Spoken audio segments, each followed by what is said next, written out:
Olá pessoal, tudo bem com vocês? Bom, eu sou o Ricardo e eu estou aqui hoje para falar com vocês sobre Fórmula 1. Esteve no último final de semana o Grande Prêmio de Singapura, uma das corridas noturnas dessa temporada da Fórmula 1, né? A gente tem 3 provas à noite, Bahrein, Singapura e a última corrida do ano em Abu Dhabi. E, enfim, é uma corrida muito legal por vários motivos, né? Pista de rua, então a possibilidade de safety car sempre muito alta, safety car sempre bagunça a corrida de uma maneira muito legal. E o fato também de que Singapura é possivelmente a prova mais desgastante do calendário. São 23 curvas no circuito de Marina Bay, é um circuito que exige muito do piloto. O clima é bem úmido, né? Cansa demais você estar lá em Singapura. E a corrida é muito longa, porque é um circuito de rua, então a velocidade é um pouquinho reduzida. A gente chegou muito próximo aí de 2 horas de prova nesse domingo. Mas enfim, uma corrida muito bacana. Surpresa na ponta, né? Dobradinha da Ferrari, uma situação que pouquíssima gente esperava. Acredito que ninguém esperava antes de nós entrarmos no decorrer do GP, antes dos treinos livres e tudo mais. E Verstappen completando o pódio, Mercedes ficou só com quarta e quinta posições, né? Um resultado totalmente abaixo do que a gente esperava dos líderes do campeonato pré esse final de semana. Mas enfim, começando o vídeo de hoje, então, falando um pouquinho do meio do grid, especialmente da decisão que mais deixou confusos aí, os fãs de Fórmula 1 na última semana como um todo, né? Que foi a renovação da Haas, né? Grosjean e Magnussen confirmados então para 2020. Depois de uma temporada bem problemática, ok, um pouquinho por causa do carro, a gente entende que o carro da Haas não é dos melhores, tem um problema bem grave quanto à gestão dos pneus, mas não dá para defender o Grosjean. O Grosjean tá batendo demais, sempre bateu, né? O Grosjean sempre tem um histórico de acidentes muito grande. Teve um momento da carreira que ele parecia de fato ter absorvido tudo isso e, né, evoluído, amadurecido um pouco como piloto. Mas isso está voltando de uma maneira muito forte. Ele fez um 2018 muito fraco. Essa primeira metade de 2019 ele voltou a se meter em confusões. Nessa corrida de Singapura ele teve um acidente bem estranho com, com o Russell. Parece que ele realmente julgou mal a distância para o carro que ia na frente, simplesmente virou o carro em cima do Russell e acabou com a corrida do piloto da Williams ali mesmo. E o mais difícil de entender é o porquê da Haas não ter contratado o Hülkenberg, né? Se tivesse só o Grosjean e o Magnussen no mercado, ia ser difícil de entender, mas ok, né? Tinha uma justificativa interessante que é o fato que só tinha eles. Agora, quando você tem o Hülkenberg, que é um cara todo mundo conhece, é super consistente, tá na Fórmula 1 desde 2010, mais importante, só andou em equipe mediana. Tá, a Haas é uma equipe mediana para baixo, né, nessa temporada, né? Hülkenberg é um cara que passou a vida toda dele tirando mais do que os carros médios entregam. Ele seria praticamente perfeito para essa vaga da Haas, que, né, tem um problema com a gestão de pneus nesse ano, mas costuma ser um carro ok nas outras temporadas, né? A gente viu a Haas conseguindo quarto e quinto lugares no Grande Prêmio da Áustria de 2018. Nessa temporada, a Haas conseguiu fazer boas classificações, bons sábados, né? O que mostra que o carro não é tão ruim assim. É só mesmo um problema com o desgaste de pneus. Então o Hülkenberg tinha tudo para conseguir fazer um ano muito interessante se ele tivesse essa vaga na Haas. Mas, ao que parece, o Gene Haas, que é o dono da equipe, o americano, resolveu dar um voto de confiança para o Grosjean, já que o Grosjean está com o time desde a estreia da Haas na Fórmula 1, lá em 2016. É um cara que realmente aparenta ser muito gente boa. Todo mundo diz que ele tem uma relação legal com os mecânicos, é uma pessoa bacana de se relacionar. Isso é sim muito importante, isso pesa muito em favor dele, mas eu acho que num esporte como a Fórmula 1, né, você está competindo contra os melhores do mundo, especialmente nessa situação da Haas, no meio do grid, cada décimo de segundo é super importante, porque os carros são muito parecidos.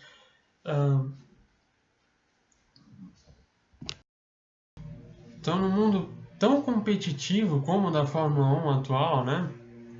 Especialmente no meio do grid, onde cada milésimo de segundo que você consegue é importante, acho que não faz sentido você deixar um talento muito interessante como é o Hülkenberg, ah, trocar ele pelo simples fato de você manter uma boa relação com o piloto e com os mecânicos. Eu acho que a Haas, ela sempre se mostrou uma equipe que tá boa, mas ela precisa dar o próximo passo para se tornar competitiva. Eu acho que esse próximo passo seria arriscar com o Huckenberg. Olha que arriscar nem é bem a expressão certa, porque eu tenho quase certeza que o Huckenberg ia entregar resultados muito bons para a Renault, para Haas, aliás. É só a gente ver o histórico dele com todos os outros times. O Huckenberg foi muito bem com a Force India, o Huckenberg foi para a Sauber no momento difícil da Sauber e conseguiu entregar pontos para o time.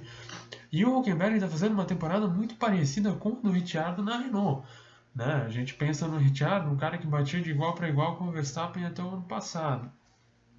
Então, assim, faltou ousadia, faltou a Haas entender que a gente está num esporte ultra competitivo e que o talento e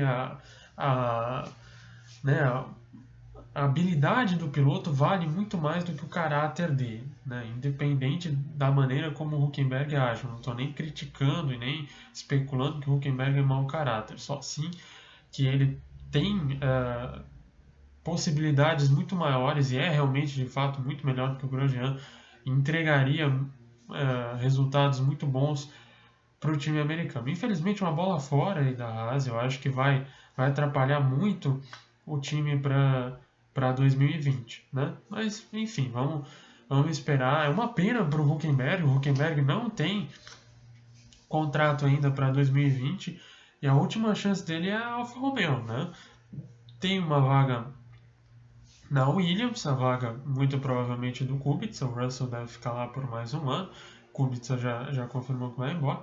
Mas a Williams está tendo um ano horrível nesse ano e se evoluir, vai evoluir ainda muito pouco para chegar num patamar decente em 2020. Então, enfim, vamos ver o que acontece, mas de qualquer maneira eu acho que é um desperdício o Hülkenberg não estar no grid da Fórmula 1 em 2020, especialmente com nomes como Stroll, como Grosjean, conseguindo vagas aí para a próxima temporada. Outro assunto interessante, então, que a gente tem que falar, agora sim chegando na parte de cima do grid, é a situação da Ferrari, né? A Ferrari venceu a corrida, conseguiu uma dobradinha, resultado muito importante para o Vettel, né? Vencer depois de mais de um ano de espera. E o Leclerc deu um pequeno chilique no rádio da equipe durante a corrida. Depois da corrida ele estava um pouquinho mais calmo, mas ainda estava visivelmente bem incomodado com tudo que aconteceu. E, enfim, muita gente criticou ele fortemente por conta dessa situação. E eu acredito que ele agiu de forma errada, sim. Só que a gente precisa entender o contexto do Leclerc, né? Desde o começo desse ano, desde até do ano passado, com a Sauber, a gente viu que o Leclerc é muito espontâneo nos rádios dele. Ele sai se xingando, ele se chama de idiota, de estúpido, de um monte de coisa, né? Então, assim, ele, de fato ele é muito espontâneo. Ele falou isso no rádio também, né? Ele disse que não ia fazer nada estúpido, ele só estava colocando o sentimento dele para fora. E às vezes a gente analisa tanta coisa do piloto, a gente esquece de analisar esse lado, o lado humano, o lado sentimental. Leclerc é um menino ainda, né? Acabou de chegar na Fórmula 1, ele está no primeiro ano dele na Ferrari, o primeiro ano dele brigando por vitórias e por coisas grandes na categoria. Ele ainda não sabe como lidar com si próprio e com toda essa situação que tem em torno dele, né? É óbvio, a Ferrari não favoreceu o Vettel em nenhum momento. O que aconteceu foi, não, uma série de fatores. O Vettel voltou à pista sem tráfego, com o Leclerc lá na frente não andando tudo que ele podia, ele estava economizando o ritmo para cuidar dos pneus e fez voltas voadoras ali com o primeiro jogo de pneus duros, no caso do Vettel, né? E acabou voltando. Você vê que ele voltou, sei lá, 3 metros na frente do Leclerc. Uma coisa assim, foi bem, bem apertado. Então, em hipótese nenhuma, a Ferrari fez isso de propósito. Porque, claro, você lá dentro do carro, o calor da corrida, no caso dele, um jovem, né, que estava, né, ainda entendendo como tudo isso funciona, é óbvio que ele vai acabar pensando nessas coisas. Mas, enfim, a atitude dele em si foi errada, né? Ele não tem que sair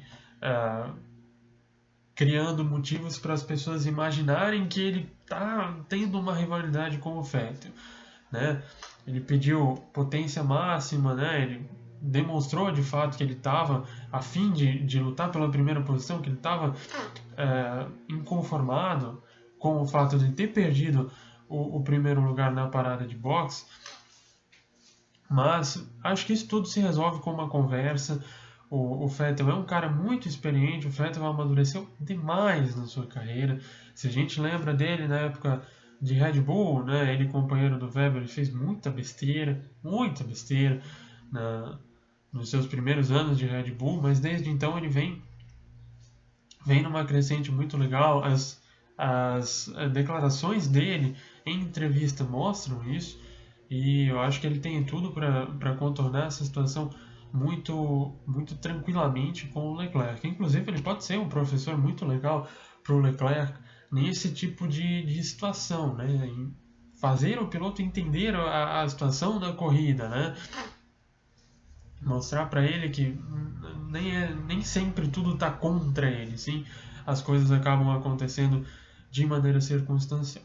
Mas enfim, batendo o martelo, então, atitude errada do Leclerc, mas que eu não vejo como enfim, o fim do mundo, como uma situação assim totalmente fora do script. A gente pode imaginar isso acontecendo com um piloto jovem que está experienciando pela primeira vez